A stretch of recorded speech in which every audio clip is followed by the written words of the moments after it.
네, 안녕하십니까. 개혁책방입니다.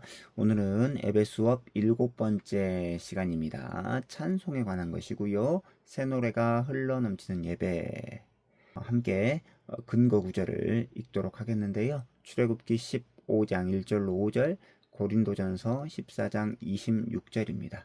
중간에 요한계시록 15장도 들어있는데 제가 시간상 생략했다라는 것을 알아주시기 바랍니다. 출애굽기 15장 1절부터 5절입니다.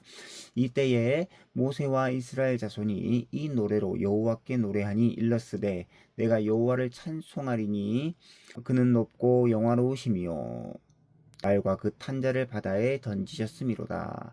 여호와는 나의 힘이요 노래이시며 나의 구원이시로다. 그는 나의 하나님이시니 내가 그를 찬송할 것이요 내 아버지의 하나님이시니 내가 그를 높이리로다.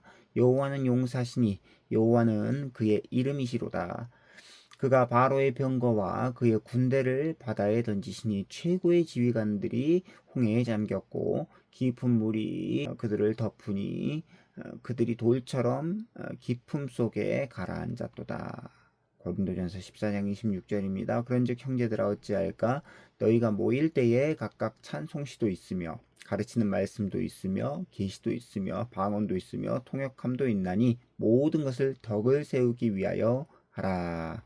아멘. 생각해보기입니다. 예배 때 찬송은 많을수록 좋을까요? 찬송은 하나님께서 명령하신 거기 때문에 찬양은 많을수록 좋습니다. 그러나 어떤 찬양을 불러야 될지는 한번 우리가 숙고해 봐야 된다라는 거죠. 두 번째, 예배 때 부르는 예배 찬송이 따로 정해져 있나요? 라고 되어 있는데 정해져 있다라고 딱 획일적으로 하기보다도 찬송에 대한 그 좋은 전통들이 있기 때문에 그러한 것들을 우리가 존중하면서 찬양하는 것이 좋다라는 것이죠. 그 좋은 전통 중에 하나가 바로 시편 찬송입니다. 세 번째입니다. 예배 찬송은 공교회적인 우리의 신앙 고백을 하는 새 노래입니다. 라고 저자는 이야기를 하고 있습니다. 그래서 오늘 우리가 살펴볼 이 내용은 8가지 작은 주제들로 이루어져 있습니다. 첫 번째, 예배할 때 음악이 빠지면 안 된다. 두 번째, 회중은 구원의 감격을 새 노래로 부른다. 세 번째, 교회에서 예배 음악이 자연스럽게 자리를 잡았다. 네 번째, 개혁한 교회는 회중 찬송을 회복했다. 다섯 번째, 찬양대와 악기 문제를 신중하게 고려해야 한다. 여섯 번째, 예배에는 다양한 찬송이 배치되어 있다. 일곱 번째, 예배 음악은 얼마든지 발전될 수 있다. 마지막 여덟 번째, 예배 음악은 신학적 확신과 고백의 문제이다. 이제 차근차근씩 살펴보도록 하겠습니다. 첫 번째입니다. 예배할 때 음악이 빠지면 안 된다. 예배에서 음악이 빠지면 뭔가 문제가 있다라고 말할 것입니다. 쉽게 말해서 예배 때 찬송이 없어서는 안 된다라는 것이죠. 그래서 교회들은 무엇보다 음악에 대해, 찬송에 대해 굉장히 신경을 씁니다. 교회가 어떤 음악으로 사람들의 마음을 사로잡을 수 있을까요? 교회 음악으로 요즘 젊은이들의 마음을 과연 사로잡을 수 있을까요? 라고 저자는 묻고 있습니다. 그러면서 두 번째입니다. 회중은 구원의 감격을 새 노래로 부른다. 자, 우리가 출애굽기 15장 말씀을 아까 읽어보았는데 본문 말씀인 출애굽기 15장 말씀은 홍해에서 구출받은 하나님의 백성들이 최초로 회중 찬양을 했던 장면입니다. 이후에 이 찬송은 모세의 노래라고 불렸습니다. 모세가 가사를 지었지만 하나님의 백성들은 하나님께서 행하신 위대한 구원의 일을 경험하고서 자발적으로 하나님을 찬양했습니다. 개인적이고 내밀한 특정 경험에 근거해서 찬양한 것이 아니고요. 하나님께서 당신 백성 전체에게 행하신 위대한 구속사역을 찬양했다라는 것이죠. 흥미로운 사실은 요한계시록 15장을 보면 하늘로부터 임하는 마지막 재앙을 언급하는 문맥에서 모세의 노래가 다시 한 번 더 등장한다라는 것입니다. 하나님의 재앙을 벗어난 하나님의 백성들이 유리 바닷가에 서서 하나님의 검은 고를 가지고 모세의 노래를 부르는데 그 노래를 어린 양의 노래라고 부릅니다. 여기서 말하는 어린 양은 유월절 어린 양을 성취하신 예수 그리스도를 가리킵니다. 하나님의 백성을 구원하는 것은 모세가 시작했지만 그것을 완성하는 분은 바로 어린 양이신 예수 그리스도께서 하셨다라는 것을 의미하죠. 자, 하나님의 백성들이 마지막 부를 노래, 그래서 모세의 노래의 변주곡인 어린 양의 노래의 변주곡, 이게 우리의 새 노래다라는 것이죠. 가장 오래 기억될 노래, 영원히 불릴 노래, 이 가장 오래된 모세의 노래가 바로 이 어린 양의 노래인 것입니다. 사실 하나님의 백성들은 늘 새로운 노래를 하는 자들입니다. 하나님께서 하신 옛일, 하나님께서 하신 모든 일을 리메이크해서 부르는 것이 새 노래입니다. 모세의 노래는 흘러간 추억의 옛 노래가 아니라 지속적으로 변주되는 새로운 노래입니다. 이 노래는 구약 시대만의 노래가 아니라 영원히 계속될 새 노래다라는 거죠. 그래서 교회에서 예배 음악이 자연스럽게 자리를 잡았다라는 내용으로 이제 넘어가는데요. 교회 음악은 신약 시대에도 결코 쇠퇴되지 않았습니다. 둘째 본문 말씀인 고린도전서 14장 26절 말씀을 보게 되면 흥미로운데요. 이 말씀은 신약 시대 교회의 예배 요소들을 소개하고 있는 본문입니다. 가장 먼저 찬송시가 언급되었고요. 찬송시가 가장 먼저 언급되었다라는 것은 신약 시대의 교회가 처음부터 시편을 찬송했다, 시편을 노래했다라는 것을 보여줍니다. 신약 시대 교회는 시편만을 고집하지는 않았습니다. 서신서들을 보면 시와 찬송과 신령한 노래들이다라는 표현이 나오는데요. 시는 시편을 말하고요. 찬송은 하나님께서 그리스도를 통해 이루신 구원을 노래한 것이다라고 볼 수 있습니다. 그리고 신령한 노래들은 모든 종류의 노래들을 신령한 방식으로 부르는 것을 가리킵니다. 시, 찬송, 그리고 신령한 노래들은 하나님을 예배하는, 찬송하는 다양한 방식을 보여줍니다. 그래서 개혁한 교회는 회중 찬송을 회복했다라는 다음 내용으로 넘어가서요. 살펴보도록 하겠습니다. 중세가 되면서 예배 찬송이 전문가들과 성직자들의 전유물이 된 것입니다. 게다가 노랫말은 오직 라틴어로만 불렀기 때문에 회중은 전혀 알아들을 수 없었다라고 해요. 회중이 찬송에서 철저하게 소외되고 배척된 것입니다. 예배 음악에 있어서 종교개혁이 했던 중요한 기여는 그래서 선가대, 즉 성직자들이 전유한 찬송을 회중의 입에 돌려준 것입니다. 독일의 종교개혁자 마르틴 루터는 당시 유행하던 곡조에다가 자신이 지은 가사를 회중들에게 부르게 했습니다. 찬송가 중에도 있죠. 내 주는 강한 성이요. 네, 그 찬송이 바로 루터가 지었던 찬송가입니다. 또한 종교개혁자 장 칼뱅이 했던 중요한 기여가 있는데 바로 경건한 작곡가를 고용해 가지고 시편 전체 150편을 이렇게 곡을 달아 가지고 예배 때 회중과 함께 불렀습니다. 이 곡을 가리켜서 제네바 시편이라고 부르는데요. 개혁 교회들에서는 이 시편 찬송이 절대적인 부분을 차지합니다. 개혁한 교회는 회중 찬송을 회복했습니다. 예배 때 모든 회중이 다 같이 찬송해야 된다는 것이 굉장히 중요하죠. 자, 그 다음으로 넘어가서 찬양대와 악기 문제를 신중하게 고려해야 된다라는 내용을 살펴보도록 하겠습니다. 우선 우리는 중세교회의 성가대라는 말보다 찬양대라는 말을 사용하는 것이 좋겠습니다. 찬양대는 교회 형편에 맞게 있어도 되고 없어도 된다라는 거죠. 꼭 찬양대가 있어야 되는 것은 아닙니다. 찬양대가 있다고 하더라도 찬양대의 역할이 무엇인지 분명히 알아야 된다라는 거죠. 찬양대 문제를 거론할 수밖에 없는 것은 가면 갈수록 찬양대의 찬양이 중세교회처럼 연주회가 되어가고 있기 때문입니다. 찬양대는 철저하게 회중과 관련을 맺고 있어야 되고요. 찬양대는 회중의 찬양을 잘 인도해야 될 의무가 있다라는 것입니다. 찬양대는 어떻게 하면 회중이 하나님을 잘 찬양할 수 있도록 도울까를 생각해야 합니다.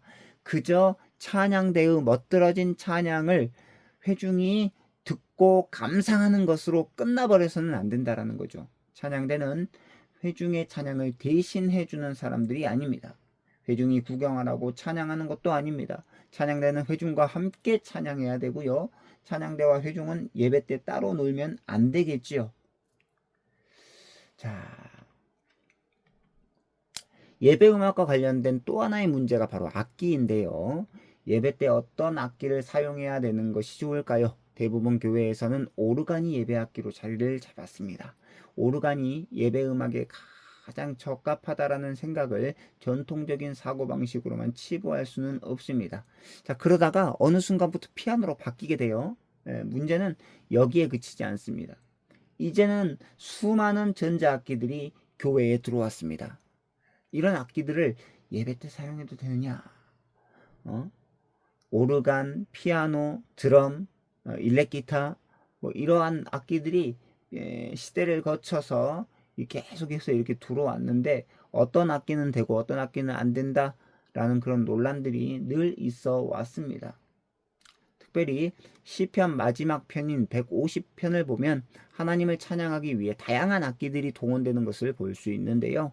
악기에 대한 이 모든 논의는 예배의 공적인 성격, 특히 예배 음악은 회중 찬송이 핵심이다라는 사실을 염두에 두고 진지하게 논의해 가야 할 것입니다. 그래서 예배에는 다양한 찬송이 배치되어 있는데 이제 내용을 살펴보도록 하겠습니다. 예배 때 최소한 3번 이상의 찬송을 부르죠. 예배의 첫 번째 파트 하나님께서 부르십니다 에서 우리는 하나님의 거룩한 임재 가운데로 들어가면서 하나님의 영광을 찬양합니다.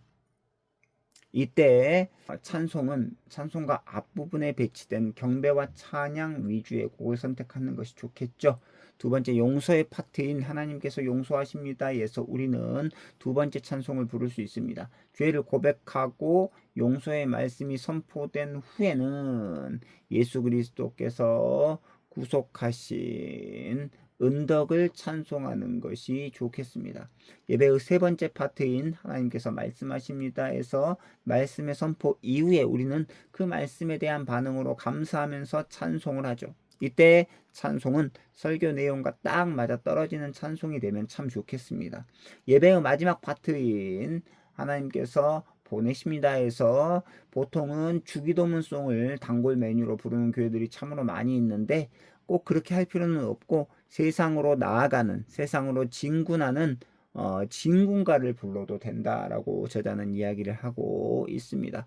즉 세상의 빛으로서, 세상의 하나님의 군대로서 파송을 받는 거기 때문에 그에 합당한 찬양을 이제 마지막 섹션에서 하나님께서 보내십니다라는 그 마지막 섹션에서 부를 수 있겠습니다. 자, 다음 주제입니다. 예배 음악은 얼마든지 발전될 수 있습니다. 우리는 교회 역사로부터 배울 필요가 있는데요. 로마의 콘스탄티누스 대제가 기독교를 공인하고 난 다음에 예배에서 찬양이 자리 잡기 시작했습니다. 그 중에 하나가 바로 시편의 교동 내지는 시편의 교송이었습니다.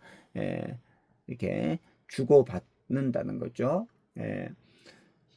시편 말씀을 서로 교독을 하든지 아니면은 서로 번갈아 가면서 부르든지 하는 그러한 전통이 있다라는 거죠. 특별히 한국 교회에는 시편 찬송을 부르는 전통은 거의 없어요. 시편을 교독하는 전통이 주를 이루죠. 그러나 요즘은 시편 찬송에 대한 중요성을 깨닫고 시편을 부르는 이런 교회들이 늘어나고 있습니다. 저희 교회도 그러고 있고요. 그런데 찬송가 뒷부분에 있는 아주 제한적인 시편 교독문에 의존하기 때문에 저자는 많이 아쉽다라고 이야기를 하고 있어요. 따라서 시편 교독을 계속하려고 한다면 시편 전체로 확대되는 것이 좋겠는데요. 쉽지는 않겠지만 시편 찬송을 적극적으로 도입하는 것이 좋다라고 이야기를 하고 있습니다. 예배 때 고려서원에서 나오는 시편 찬송을 사용하면 좋습니다. 저희 교회도 고려서원에서 나오는 시편 찬송을 사용하고 있습니다. 다음으로 성경 자체에 나와 있는 다양한 고백들과 찬양들을 회복해야 합니다. 자, 예배 음악은 신학적 확신과 고백의 문제입니다. 마지막입니다. 예배 음악은 취향의 문제, 교회가 가진 능력이나 여건의 문제가 아니라 신학적 확신의 문제다라는 것이죠. 하나님의 회중은 한 마음 한 믿음으로 노래해야 합니다. 예배 찬송은 공교회적으로 신앙 고백을 하는 새 노래입니다. 찬송을 1차적으로 삼위 하나님을 향한 송영이다라고 여긴다라고 한다면 우리는 하나님께서 독생자 그리스도를 통해 성령의 능력으로 행하신 것을 마땅히 찬송해야 되겠죠. 찬송은 하나님의 백성들 가운데 행하신 구원의 은혜를 찬양하는 것입니다. 그래서 예배 때 하나님께서 하신 일을 바르게 알고 고백하며 찬양하는 신자들은 이 세상 속에서도 하나님께서 하실 일을 고대하며 찬송 가운데 살아갑니다. 이 세상 속에서의 성도의 삶은 예배 때 어떤 찬송을 드렸는가에 의해 결정됩니다. 구원받은 하나님의 백성들은 이 세상에서도 늘 새 노래를 부르며 살아야 된다라는 거죠. 이제 마지막 요약입니다. 자, 중세교회는 암흑기였습니다. 그래서 찬송에서 철저하게 회중을 배제했고 라틴어로만 찬송을 불렸다고 해요. 그런데 종교개혁은 자국어로 성경을 번역하면서 회중의 입에 찬송을 돌려주었습니다. 찬양대와 악기 문제는 신중하게 살펴서 예배를 돕도록 해야 하지만 시편의 말씀을 통해서 보면 다양한 악기로 찬양할 수 있다라는 것을 우리가 기억할 필요가 있습니다. 하나님께 송영을 올려드리는 찬송은 얼마든지 그래서 발전할 수 있고 계속해서 발전해 나가야 한다라는 것이죠. 자, 오늘은 여기까지 우리가 살펴보았고 다음 시간에는 8번째 시간으로 찾아뵙도록 하겠습니다. 좋아요와 구독은 저에게 큰 힘이 됩니다. 감사합니다. 안녕히 계십시오.